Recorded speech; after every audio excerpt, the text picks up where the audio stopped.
Eh bien, Seigneur, notre Dieu, nous voici devant toi. Nous débutons cette année. Nous sommes en ta présence. Maintenant, parle-nous ce matin. Sers-toi de ma bouche. Que ce soit un moment spécial pour nous ce matin. En Jésus-Christ, béni sois-tu. Amen. Bonjour à tous ceux qui sont ici et à tous ceux qui nous écoutent à la maison. Ce matin, j'aimerais que ce soit un début d'année spécial. L'année 2021 vient de commencer et ça fait quelques semaines que je réfléchis sur le sujet et que je demande au Saint-Esprit de me guider parce que j'ai toujours trouvé que les débuts d'année étaient importants et qu'on pouvait se mettre à l'écoute de l'Esprit de Dieu pour entendre ce qu'il veut nous dire en ce début d'année. Alors, comprenez bien ce matin que tout ce que je vais dire n'est pas du Saint-Esprit. Mais ça pourrait que le Saint-Esprit utilise quelques-unes de mes paroles. Et c'est d'ailleurs, c'est ce qui est merveilleux et ce qui est extraordinaire, c'est le fait que d'une manière mystérieuse, Dieu choisisse d'utiliser des paroles par des êtres aussi faibles que nous pour nous dire ce qu'il veut. Et c'est pourquoi, en ce début d'année, ce que j'aimerais faire, c'est de vous parler du futur de l'Église Fusion, mais surtout de son passé. De son passé. Un de mes grands désirs cette année.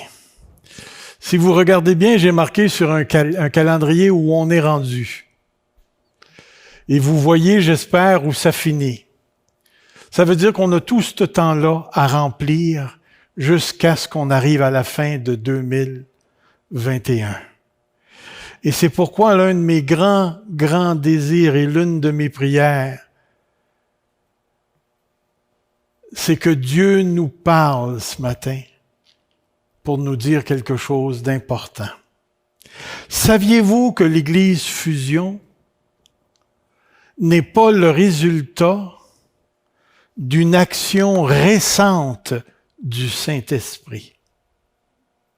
Et c'est pourquoi j'aimerais vous parler de mon passé un tout petit peu, parce que je suis associé au moment initial de l'existence de l'Église Fusion.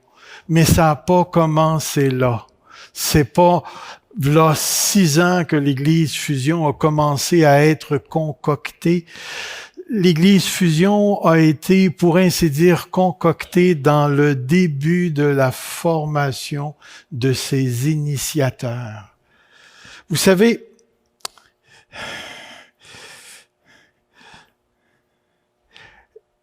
à un certain moment donné, j'étais pasteur de l'église baptiste où se trouve qui se trouve sur le boulevard de la Mairie à un certain moment donné, et mon désir de me parfaire au niveau des études m'a emmené jusqu'aux États-Unis. Et après les États-Unis, je devais revenir à Granby, mais par un concours de circonstances, c'est pas là où j'ai abouti. J'ai abouti à Sherbrooke. Mais avant de vous parler de Sherbrooke, j'aimerais savoir si vous vous êtes déjà gratté. Est-ce que ça vous a déjà piqué quelque part? Mais je vais aller plus loin dans mon exemple. Vous êtes-vous déjà gratté en faisant quelque chose d'autre? C'est comme là, je peux vous parler ce matin, puis ça pique. Puis je perds pas le flot de mes pensées, mais je peux faire 2 choses en même temps. Puis regardez bien, je vais en faire une 3e. Pourquoi est-ce que je dis ça? C'est parce que lorsque j'ai été rappelé par le secrétaire de l'Association des Églises françaises j'étais au téléphone avec lui et tout d'un coup, il y a eu un malaise à l'intérieur de moi. Mais un malaise qui était un peu comme quelque chose qui pique, sur lequel j'ai pas porté mon attention. Et là, il m'a offert 2-3 places où je pouvais revenir à Sherbrooke, c'est-à-dire au Québec, et Sherbrooke était le lieu. Mais ce que je ne savais pas en venant à Sherbrooke, c'était ce que Dieu préparait pour moi. À Sherbrooke, j'ai vécu l'un des plus grands succès de mon pastorat. On a passé de 180, 200 personnes à 500 personnes en 2 ans. On avait commencé à développer les plans pour un auditorium de 1000. L'Église avait déjà clairé sa bâtisse. On avait 10 acres de terrain. Tout était en place pour devenir nouvelle vie avant nouvelle vie. Et à ce moment précis-là, Dieu a décidé de me briser. Après 2 ans, 3 ans de pastorat à Sherbrooke, j'ai vécu la pire crise de ma vie. Une crise dans laquelle j'ai remis en question ma foi, mon mariage, ma famille, l'Église et même Dieu. Et cette crise a été d'une intensité telle pour moi qu'elle était sur la voie de me conduire au suicide. J'avais perdu tous mes points de repère, ceux avec lesquels j'arrivais à bien interpréter la réalité. Et au milieu de toute cette confusion, je m'en suis pris à Dieu. J'ai malheureusement pas fait comme Job. Dieu a donné, Dieu a ôté, béni soit l'Éternel. Moi, je me suis mis à l'accuser de m'avoir volé mes meilleures années. J'ai tombé dans une période de rage extrême. Et durant tout ce temps-là, j'ai accusé Dieu de toutes sortes de choses. Et j'ai réellement mis tout ce qui m'arrivait sur son dos. C'était de sa faute, ce qui m'arrivait. Et la grande difficulté dans tout ça, c'est que j'avais raison. C'était de la faute à Dieu, ce qui m'arrivait. C'est lui qui avait choisi de me sortir de ce milieu, de commencer à fouiller les profondeurs de mon âme, me replonger dans des amertumes profondes, dans une haine telle qui aurait pu conduire à des actions terribles. Et durant tout ce temps-là, mon ami, Dieu aurait pu m'écraser parce que j'étais vraiment en colère, insolent. Et Dieu, je ne peux pas vous parler de tous les événements qui sont arrivés, ça prendrait beaucoup trop de temps. Mais au milieu de tout ça, Dieu a fait, et remarquez bien ce que je vais vous dire, Dieu a fait un travail surnaturel. Et je souligne le mot surnaturel. Dieu a décortiqué mon cœur de telle manière qu'aujourd'hui mes oreilles sont capables d'entendre des choses qu'il m'était impossible d'entendre dans cette période-là. Vous allez voir où tout ça va conduire éventuellement.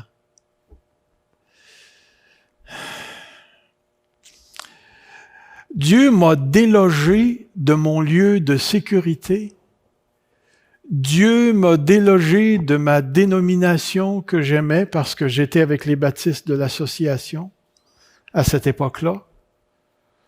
Dieu m'a délogé de mon succès pastoral parce que très tôt, je croyais que Dieu m'avait appelé à la grande église. Dieu a brisé, comme je le disais, mes points de repère. Je n'arrivais plus à comprendre la réalité dans laquelle je me retrouvais et au milieu de tout ça, Dieu s'est montré surnaturellement. Surnaturellement. Et c'est ce qui est merveilleux. J'aimerais peut-être un jour vous raconter tout ce qui s'est passé dans cette période-là, mais il faudrait que ça soit un sermon en soi parce qu'il y en a eu tellement des expériences. Mais je sais maintenant ce que Dieu a fait. J'avais été éduqué bibliquement à l'intérieur d'un contexte d'église et théologique qui, même si on le croyait que le Saint-Esprit était la troisième personne de la Trinité, tout cela demeurait théorique. Mais lorsque Dieu a commencé à intervenir par des actions qui sortaient du cadre dans lequel j'avais été formé théologiquement, et comprenez, le cadre dans lequel j'avais été formé, et non pas le cadre de la Bible, mais le cadre, la paire de lunettes que j'avais acquise à travers le temps, à l'intérieur d'une culture particulière, religieuse, dénominationnelle, qui me permettait de réellement bien vivre et d'avoir du succès dans mon pastorat. Et lorsque Dieu est venu briser tout ça, il m'a introduit à ce que lui voulait que je voie et que j'entende sur moi et sur lui. Et c'est par des interventions surnaturelles que Dieu est intervenu à mon ami. Tellement de choses que je pourrais vous dire. En 1999, lorsque j'étais dans la crise et animé par la colère, il y a eu une rencontre particulière, où à un certain moment donné, il y avait un invité spécial qui était un prophète des États-Unis. Et puis, à la fin de la réunion, je me suis avancé vers cet homme-là. Et cet homme-là m'a dit en 1999, au début de 99, Dieu va te donner une vision et tu vas recevoir des instructions du ciel. Et là, il a commencé à décrire. Il y a des gens qui vont t'approcher pour te demander de les enseigner. Wow! Wow! Écoutez, là, ça faisait 10 ans. Alors, mon épouse et moi, on demeurait encore à Sherbrooke à ce moment-là, et le dimanche matin, naturellement, les églises locales me répugnaient un tout petit peu. On est entré dans un resto. Puis savez-vous qui y avait dans le restaurant? On est entré dans le restaurant à Sherbrooke, et là, il y avait une salle, puis il y avait des pentecôtistes. Puis je les connaissais parce que j'avais déjà été à leur église. Et j'ai regardé comme ça, mais j'ai passé vite. Et un petit peu plus loin, il y avait des frères chrétiens. C'était vraiment le contraste, parce que d'une part, il y avait une gang de sauteux, puis de l'autre part, il y avait une gang d'assis. Puis là, ma femme et moi, on est allés à la table, et il y a une sœur de l'Église Pentecôte qui a été probablement guidée par l'Esprit, qui est venue me voir et qui a dit, elle m'a personnellement appelé, moi, par mon nom, puis elle a dit, enseigne-nous. Ça, c'est littéral, là. Enseigne-nous. Qu'est-ce que vous pensez que j'ai pensé, là? Je me suis rappelé parce que là, on était en juillet, puis ça s'était passé en janvier. J'ai été complètement surpris. Et là, j'ai dit, on le fait une fois. Je leur ai donné une date. Bon, ils sont tous venus dans la cave chez nous. Puis ça a duré 4 ans. Puis j'ai choisi une journée sur la semaine pour pas déranger les réunions de prière des églises et de pas prendre le dimanche matin pour que ces gens-là puissent retourner dans leur église. Je voulais vraiment pas être un handicap pour eux autres. Mais il y a eu plus. J'ai eu une vision en 99, autour du 9 janvier. Et je vous l'ai déjà raconté pour certains, pour ceux qui étaient ici à un moment donné. Parce que, vous savez, quand vous dites le mot vision dans la tête d'un baptiste, une vision pour nous, là, c'est pas quelque chose qui est surnaturel. C'est, tu vas recevoir une vision pour construire une église ou tu vas être appelé à un grand ministère et là, c'est toi qui vas mettre au monde cette vision-là. Puis moi, c'est ça que j'attendais. Mais j'attendais pas ce que j'ai eu. Une nuit, on était couchés, Evelyne et moi, et tout d'un coup, je me suis réveillé. Non. Mon âme s'est réveillée. Et là, j'ai vu, j'étais habillé en pasteur. Regardez comment je suis bien habillé, là. J'avais mon habit, ma cravate et tout. Puis, je me suis retrouvé dans une salle, je suis rentré par une porte, puis il y avait un petit groupe de personnes, 5-6 personnes, qui jasaient entre eux autres, là, blablabla. Puis quand j'ai passé aux côtés d'autres, il y en a un qui s'est levé, puis il a dit « OK, ça va commencer, il vient d'arriver. » Ensuite, je me suis dirigé vers un pupitre comme celui-là, et je me suis retrouvé devant une église d'à peu près 300 à 400 personnes.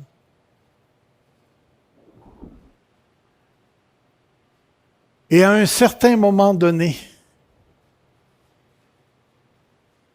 il y a un rideau complètement dans le fond de la salle qui s'est tassé. Vous savez, ce genre de rideau là, de spectacle vaudeville, là, de salles qui peuvent atteindre 10-12 000 personnes, puis là, le rideau se tasse et le show va commencer. Et là, ce que j'ai vu là, c'était des personnes à n'en plus finir, des gens. C'est comme si j'étais dans une salle avec un plancher montant, puis ça n'arrêtait pas. Il y avait des gens un peu comme sur le bord de la mer, quand tu regardes pour essayer de trouver l'autre côté. Il y avait du monde. Et à ce moment-là, il y a une voix qui a parlé. Et la voix m'a parlé en anglais et elle m'a dit « Québec is in death, rise up, O men of God. » Le Québec est dans la mort, lève-toi, ô homme de Dieu. Et là, il s'est passé quelque chose d'extraordinaire. Pour moi, en tout cas. J'étais dans mon lit et j'ai vu mon corps rejoindre mon âme et je me suis réveillé physiquement. Je me suis mis à trembler.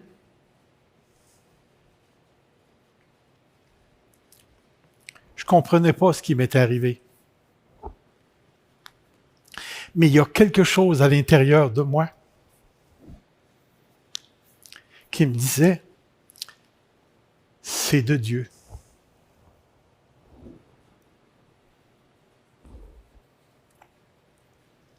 C'est de Dieu.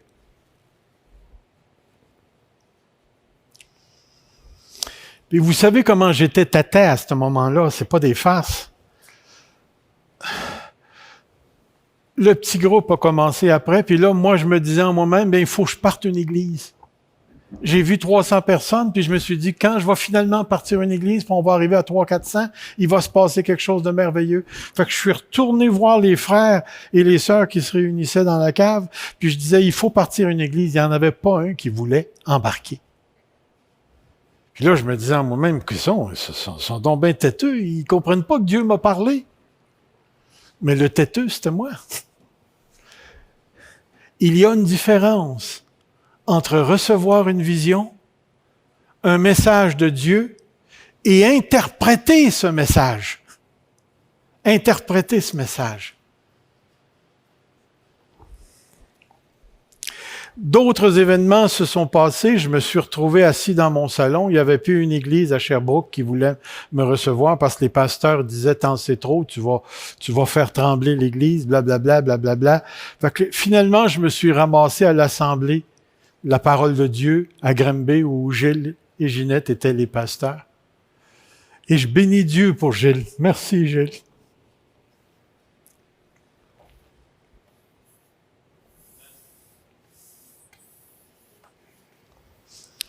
Ces deux personnes m'ont reçu avec tellement d'amour. Ça faisait pas 2 semaines que j'étais là. Gilles, il dit, tu prêches dimanche prochain. Mon ami.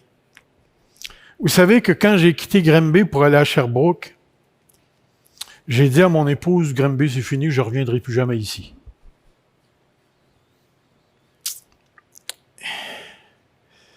Et 2 ans après que l'Église, l'Assemblée de la Parole de Dieu m'a reçu, Gilles était près de sa retraite. Et puis il m'a dit, c'est toi qui vas être le prochain pasteur. Puis en plus de ça, un dimanche matin comme ça, il se lève puis il dit, Serge, je vais vous prêcher sur la vision la semaine prochaine. Il m'a même pas demandé. En tout cas, je peux vous dire une chose, j'ai steppé. Je restais encore à Sherbrooke, on n'avait pas encore déménagé. Ça se passe en 2004. Vous allez voir où on s'en va, comment ça va connecter avec l'Église Fusion. 2004. Je retourne à Sherbrooke, je suis assis à mon bureau, puis moi, je suis pas le genre de gars qui niaise sur mes sermons.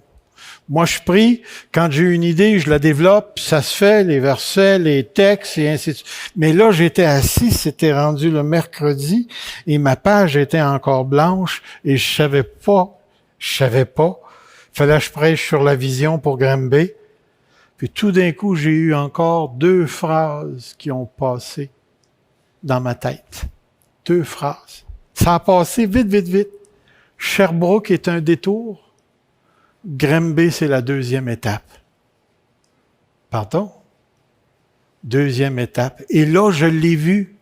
Le petit groupe qui parlait au début, là, c'était ce qui se passait dans la cave chez nous. Et le fait que j'arrive à Granby, encore une fois, c'était la 2e étape. Mais encore là, vous savez, la 2e étape,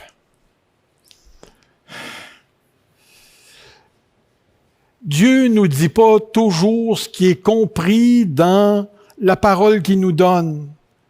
Il peut y avoir 10 000 de différences entre ce que lui dit et ce que moi je comprends, puis ce qui va arriver. C'est quelque chose. Quand je suis arrivé en 2005 et que j'ai pris le pastorat à l'église de l'Assemblée de la Parole de Dieu, j'ai dit aux frères et aux sœurs, 10 ans, je me donne 10 ans. 10 ans. Puis ce qui est intéressant, c'est que durant ces 10 ans-là, j'ai cherché à quitter l'Assemblée de la Parole de Dieu 2 fois. J'ai même eu une offre pour une église d'à peu près 500 personnes qui m'ont demandé de devenir leur pasteur. Puis après avoir lu leur constitution, je me suis dit, je vais être en prison là-bas. Je m'en irai pas là. Savez-vous pourquoi? Parce que dans leur constitution, le conseil d'administration dirigeait le pasteur et non pas l'inverse. Et j'ai dit, tant que vous allez garder cette clause-là, oubliez ça, il n'y a pas un pasteur intelligent qui va prendre le leadership ici. Et je ne l'ai pas pris. Et savez-vous ce qui a été intéressant? C'est parce qu'encore là, Dieu est intervenu contre moi. Moi, je voulais partir. Et un soir, juste avant de m'endormir, j'ai entendu une parole. Je l'ai réellement entendue. Comprenez, c'est subjectif, c'est moi qui ai vécu ça. Je ne peux pas vous l'imposer, vous n'êtes même pas obligé de me croire. Mais ça n'a pas grande importance, moi je le crois. Dieu m'a dit, je te garde à Granby. Je te garde à Granby. Et savez-vous ce que j'ai fait, moi? Je me suis dit, ça c'est une vision de pizza, c'est une parole que j'ai trop mangé. Puis là, ça a fait un effet. J'ai tout fait pour essayer de dire, c'est pas Dieu qui a parlé, c'est pas Dieu qui a parlé, ça se peut pas.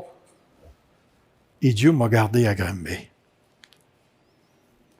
Et durant le temps que j'étais à Granby, les frères et les sœurs de l'Église, de l'Assemblée de la Parole de Dieu, m'ont enseigné tellement de choses sur la sensibilité à l'esprit que ça a transformé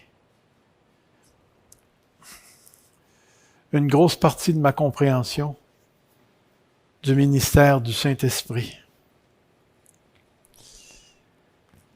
Et quand les 10 ans sont arrivés,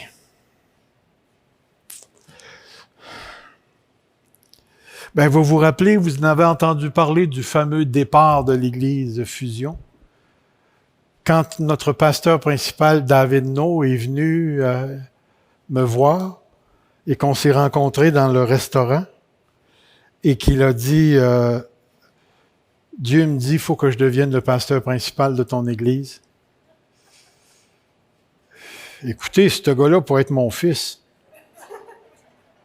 Même j'ai des enfants plus vieux que lui. À l'extérieur, ça souriait, mais en dedans, ça disait, t'es qui, toi?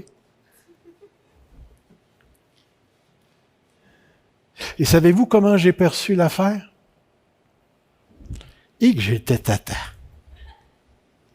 Je me suis dit, encore une fois, Seigneur, tu répètes Sherbrooke, tu m'enlèves mon ministère pour le donner à un autre. Et que je comprenais pas ce que Dieu était en train de faire. Mon ami. Et c'est là que ça a commencé.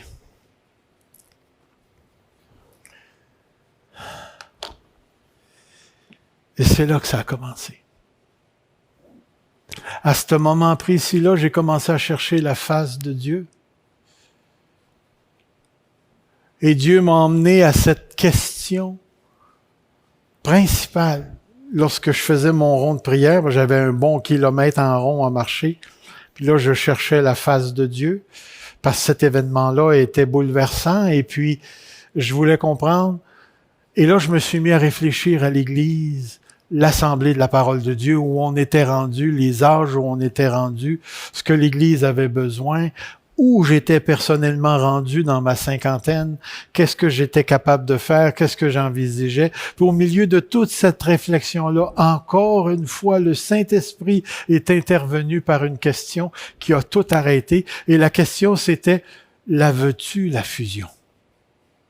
La veux-tu, la fusion? Et en dedans, ça brûlait. Il y avait un oui. Oui, parce que l'Assemblée de la Parole de Dieu avait besoin d'une nouvelle orientation. Et que je regardais où la majorité d'entre nous étaient en haut de 50 ans. Je me suis dit, nous avons besoin. Puis en plus de ça, Pasteur Gilles avait souvent prêché sur l'unité de l'Église, l'unité de l'Église. Et puis je me disais en moi-même, c'est préparatoire. Si vraiment on croit à l'unité de l'Église, Dieu nous donne une opportunité particulière. Et lorsque j'ai dit oui, il y a eu une paix intérieure. D'accord, il y a eu des bavures ici et là, mais essayez de vous imaginer.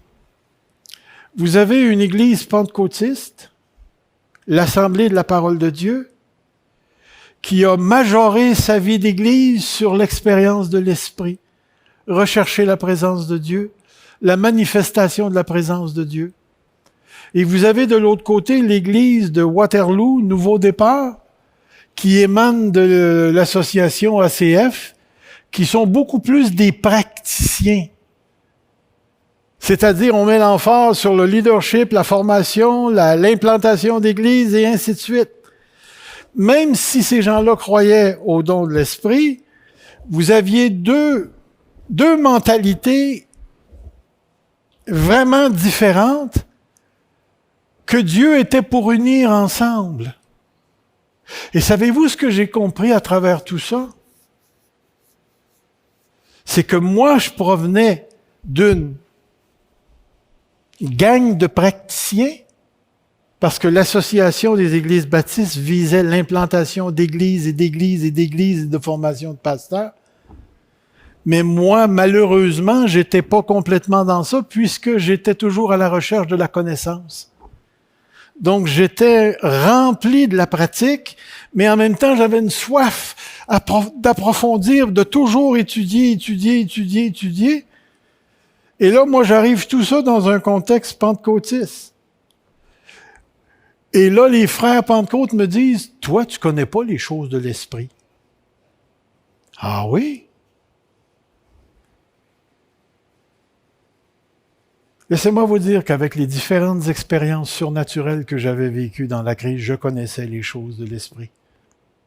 Je les vivais pas dans le même cadre, mais j'ai eu des visions. J'ai entendu la voix de Dieu qui m'a parlé directement, audiblement. J'ai imposé les mains à des gens qui ont été guéris. J'ai jamais reçu le don des langues à venir jusqu'ici. Loin d'être fermé, ma femme l'a reçu. Si on est un, je parle en langue par elle. Alors, j'ai pas de problème avec tout ça. Mais savez-vous comment je me vois, moi? Avez-vous déjà vu une porte de cuisine de restaurant? Tu sais, c'est le genre de porte qui a deux pentures, puis la porte rouvre d'un bord, puis elle rouvre de l'autre. Mais moi, je suis les pentures. À travers la crise, Dieu a formé des points de référence et des paramètres qui m'ont permis d'expérimenter d'une manière surnaturelle la présence de Dieu et de son opération et de son action. De l'autre côté, l'association m'a donné l'opportunité de faire ressortir en moi le don que Dieu m'a donné d'enseignant, de m'instruire et de vulgariser pour que les gens puissent comprendre. Et je suis arrivé dans un melting pot comme ça. Dieu brise le bonhomme, il emmène à une autre église, il y a fusion. Après ça, il y a tout à tous, les membres de l'église se joignent à nous. Et là, on se ramasse avec une église où tu as des baptistes, des pentecôtes, des frères, des tout à tous, des ci, puis des ça, puis des Africains, Seigneur, qu'est-ce que tu es en train de faire? Attendez, c'est pas fini.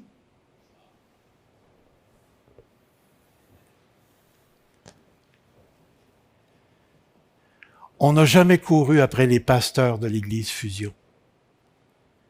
Si David et moi, on est venus au début, c'est certainement pas parce qu'on avait des points en commun, David et moi. Moi, j'étais rendu vieux, lui était encore jeune. Lui, il pétait le feu, puis moi, je faisais juste péter.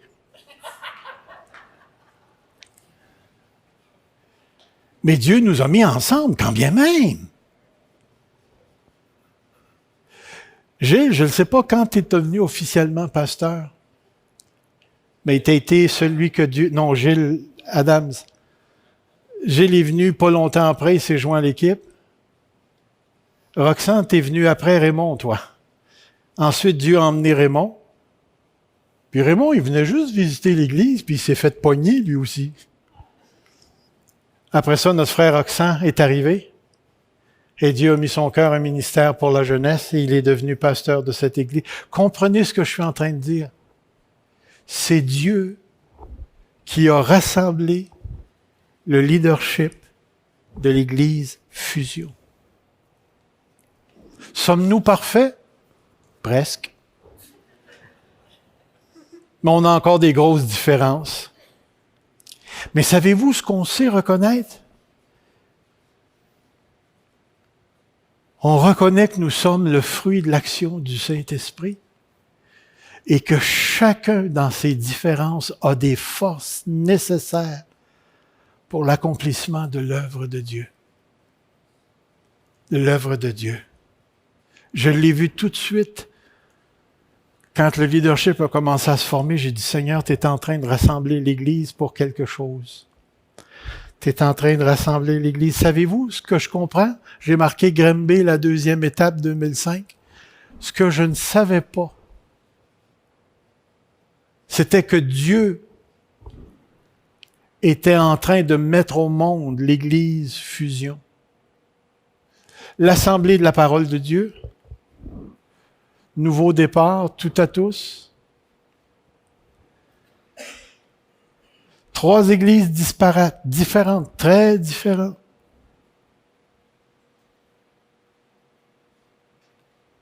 Voilà, Dieu met tout ça ensemble.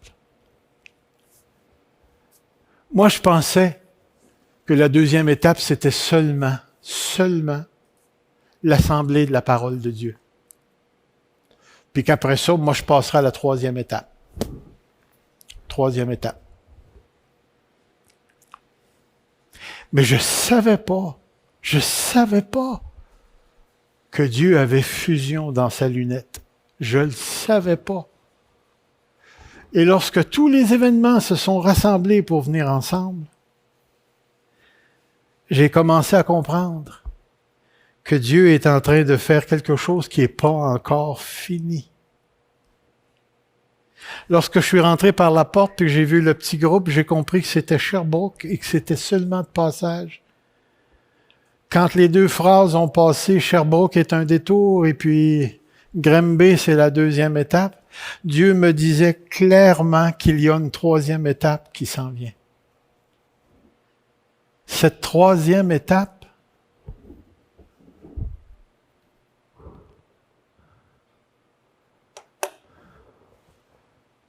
c'est le rideau qui se tasse et la grande foule. Écoutez, j'ai tout préparé un beau sermon que j'ai même pas commencé à prêcher. Je pensais pas que ça se passerait comme ça ce matin. Mais je sais une chose.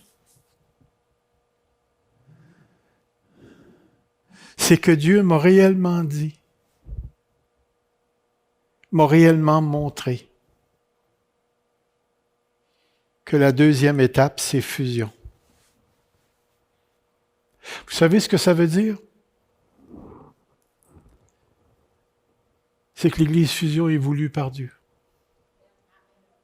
Puis là, je parle de fusion, là. Ça ne veut pas dire que toutes les autres églises sont pas correctes, là. Comprenez-moi bien, là. Je parle juste de fusion. Dieu a des plans différents pour d'autres églises aussi. Mais pour nous autres, pourquoi est-ce que Dieu a emmené ensemble une telle diversité?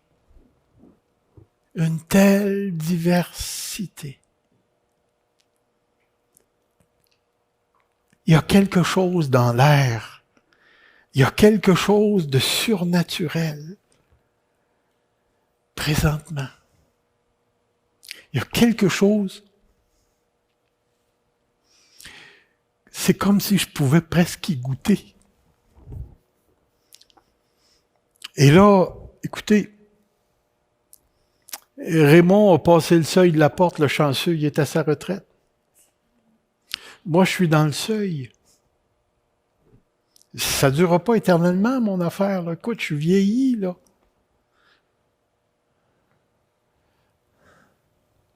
En plus de ça, j'ai un corps malade, mon épouse est malade. Puis je me dis, Seigneur, regarde. Mais écoutez, le ministère de Moïse a commencé à 80. Mais je me dis à moi-même, Seigneur, rendu à 80, il n'y aura pas grand ministre. Seigneur Dieu, il faut qu'il se passe quelque chose. Et c'est pourquoi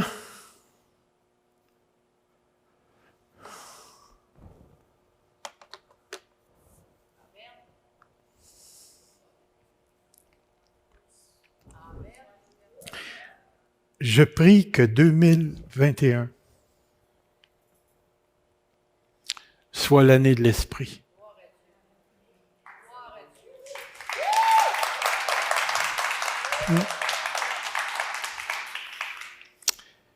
Et c'est pourquoi, frères et sœurs, j'aimerais vous encourager à une chose précise.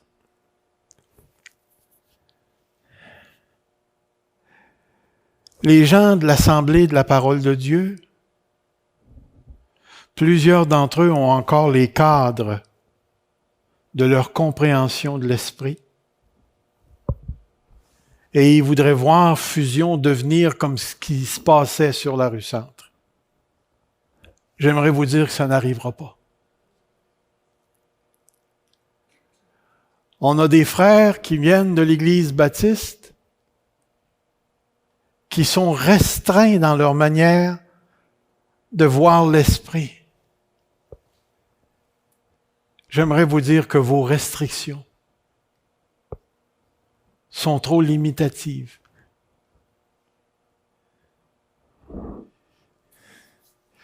On a des frères qui nous viennent de Waterloo.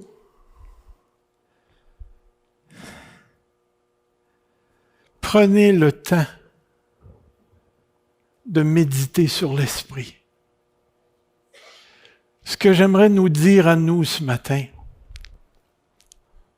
si Dieu a tout fait ça dans l'espace de 25-28 ans, pour nous emmener où on est présentement, où il a pris le serviteur qui a brisé, puis il a laissé vivre sa folie pour lui donner une nouvelle paire de lunettes, et si de l'autre côté, il a pris 2-3 églises qu'il a mis ensemble, et qui a ramassé le leadership de l'Église, puis il a dit, tiens, je vous mets là, vous allez faire ce que je vous dis.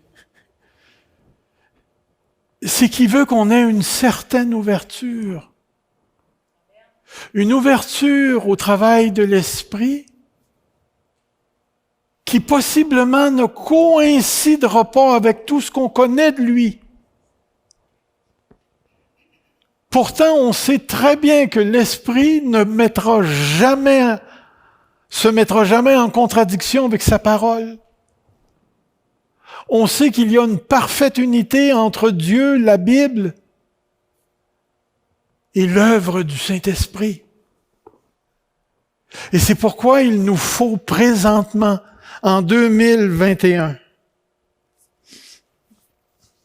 élargir notre cadre, non pas pour laisser entrer n'importe quoi, mais pour laisser entrer le surprenant. Ce qui surprend. Essayez de vous imaginer les Juifs sur le bord de la mer Morte. Excusez, ça coule mon nez. Je vais être obligé de lâcher la caméra un tout petit peu, parce que sinon, il va y avoir de l'eau bénite qu'il va falloir que je tire aux autres. Essayez de vous imaginer, ils sont coincés comme des rats entre la mer et l'armée égyptienne, et tout d'un coup, la mer s'ouvre. Est-ce que c'est surprenant? Mon ami. Il les emmène au mont Sinaï. Là, ça se met à shaker de tous les bords. Dieu se manifeste comme jamais il s'est manifesté un peuple. Est-ce que c'est surprenant? Pouvez-vous vous imaginer ces pauvres petits 120 chrétiens réunis dans la chambre haute? Tout d'un coup, le Saint-Esprit descend. C'est-tu surprenant? Frères et sœurs, il nous faut ouvrir nos cœurs à un travail de l'Esprit qui ne cadrera pas nécessairement avec ce que moi je comprends de lui.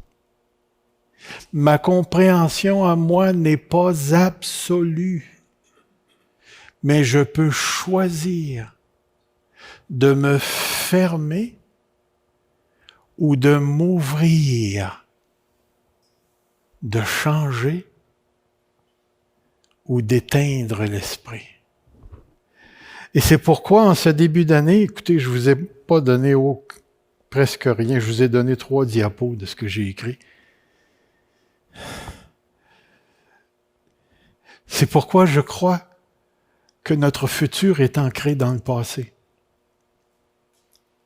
Un passé qui a du sens et un passé qui nous oriente. De mon point de vue à moi. Puis c'est mon point de vue à moi, c'est pas le vôtre, c'est le mien. Je ne peux pas à ce point-ci concevoir que Dieu aurait fait tout ça pour juste ça. Ça se peut pas. Puis, si Dieu a tassé le rideau et que j'ai vu une quantité énorme de personnes, ça se peut pas que ce soit juste l'Internet. Ça se peut pas. Je pense que le nombre le plus élevé de personnes qu'on a réussi à joindre, c'est 1000 personnes à venir jusqu'ici. Il y a bien plus que ça. Mais ça n'arrivera pas parce qu'on est spécial. Ça va arriver parce que nous sommes disponibles à l'Esprit. Et cette disponibilité-là, elle est un choix. J'aimerais vous sauter tout ce que je voulais vous dire et je vais prendre le temps de le sauter pour vous emmener à une place. Les croyants de l'Église Fusion, nous avons l'Esprit. Les croyants de l'Église Fusion, nous sommes un temple de l'Esprit. Les croyants de l'Église Fusion, nous participons à l'opération du Saint-Esprit. Et quatrièmement, nous, les croyants de l'Église Fusion, devons éviter certains comportements à l'égard de l'Esprit, l'attrister, lui mentir, l'éteindre ou lui résister.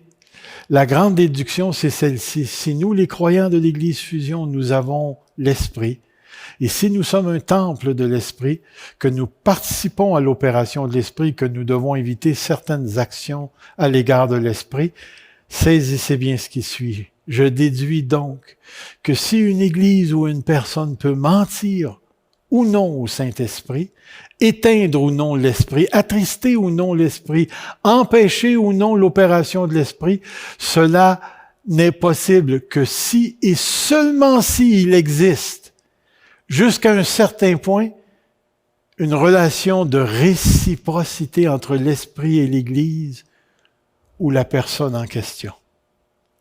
Si nous pouvons attrister l'Esprit, c'est que nous avons une influence, une relation avec l'Esprit, et l'Esprit a une relation avec nous. Et c'est pourquoi je déduis donc qu'une personne ou une Église peut favoriser ou défavoriser l'opération de l'Esprit dans sa vie. La grande question. Le grand sous-entendu, si une réelle relation de réciprocité existe entre nous et l'Esprit, comment pouvons-nous en 2021 favoriser l'opération de l'Esprit de Dieu dans nos vies individuelles et surtout dans l'Église Fusion? Croyons-nous ce matin qu'on peut éteindre l'Esprit? Vous n'avez pas le choix, c'est marqué dans la Bible. 1 Thessaloniciens, chapitre 5. Est-ce que vous croyez qu'on peut mentir à l'Esprit? C'est marqué, Acte 5, Ananias et Saphira. Est-ce qu'on peut attrister l'Esprit? Éphésiens, chapitre 4. C'est écrit là. Est-ce qu'on peut résister à l'Esprit? Regardez ce que les Juifs ont fait à Étienne. Ils ont résisté, se sont opposés à l'Esprit. Est-ce qu'on a réellement une relation avec l'Esprit? Est-ce que l'Esprit a réellement une relation avec nous? Pouvons-nous influencer ou non ce qui se passe entre nous et le Saint-Esprit? Ma grande question avait pour but de dire notre futur, jusqu'à un certain point, dépend de l'ouverture que nous allons adopter à l'égard de l'action du Saint-Esprit. Et n'allez pas penser que nous, les leaders de l'Église, on sait parfaitement quoi faire puisqu'il s'en vient. Nous sommes tous, individuellement, personnellement et en Église, à l'écoute de ce que Dieu veut nous dire. Et c'est pour ça que j'ai écrit « J'attends vos suggestions par courriel ». J'ai marqué S Pinard. Est-ce que vous le voyez bien? Non, hein? C'est intentionnel. Je sais que je vais recevoir beaucoup de courriels. spinard@églisefusion.com. spinard@églisefusion.com. Qu'est-ce que l'Esprit de Dieu vous dit sur ce qu'on peut faire pour favoriser son action parmi nous? Si on recherche les dons les meilleurs, est-ce qu'on peut le faire en Église? Est-ce qu'on veut voir plus de sainteté? Est-ce qu'on veut voir une grande action de l'Esprit, un grand mouvement de l'Esprit?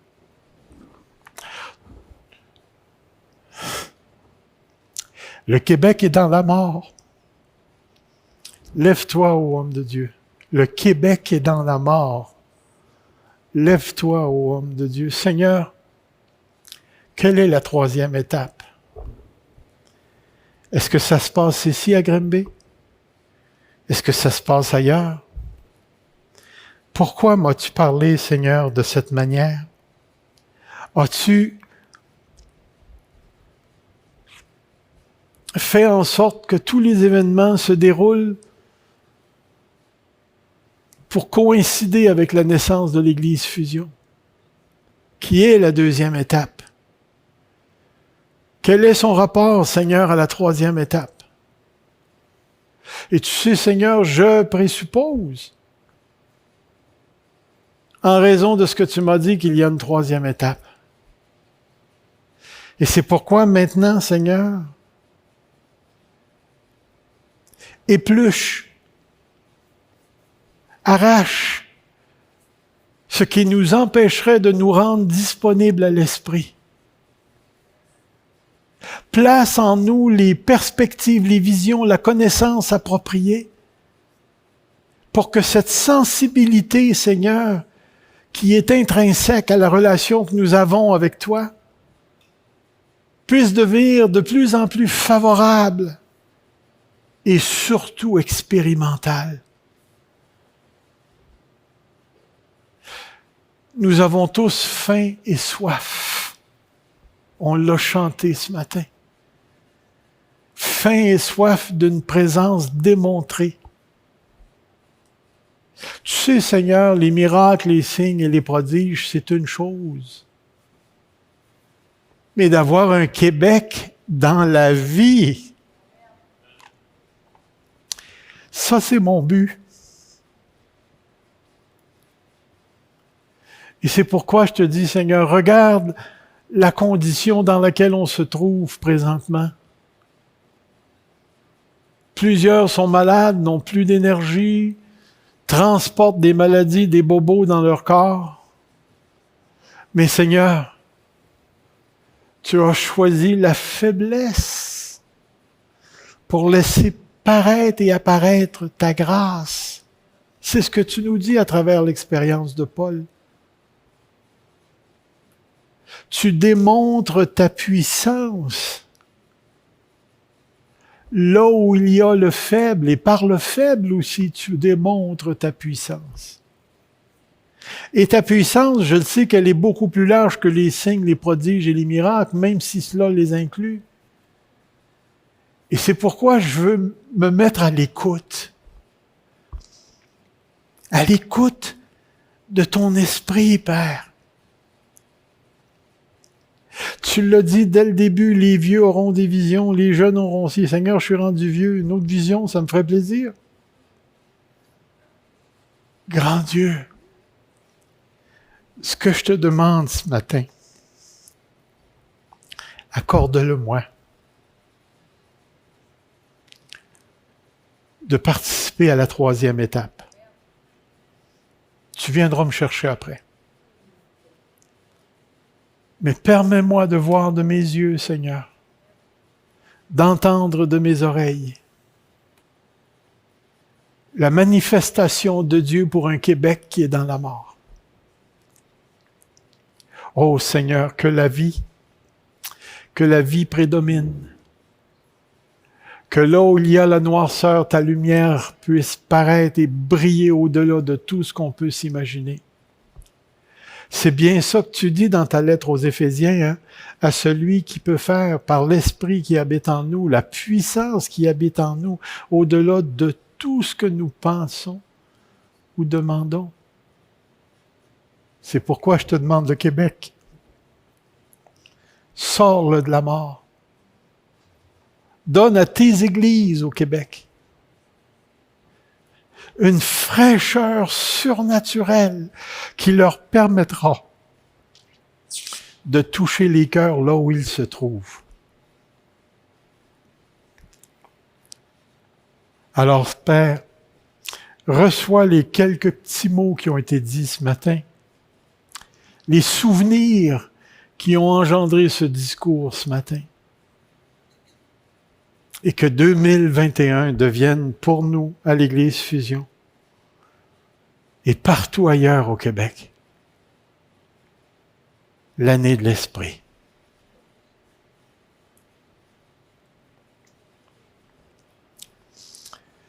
Je veux te dire que je t'aime, Dieu. Et c'est parce que tu nous as aimés le premier. Lâche-nous pas, Seigneur. Lâche-nous pas ici, maintenant. Fais comme quand j'étais dans le trouble.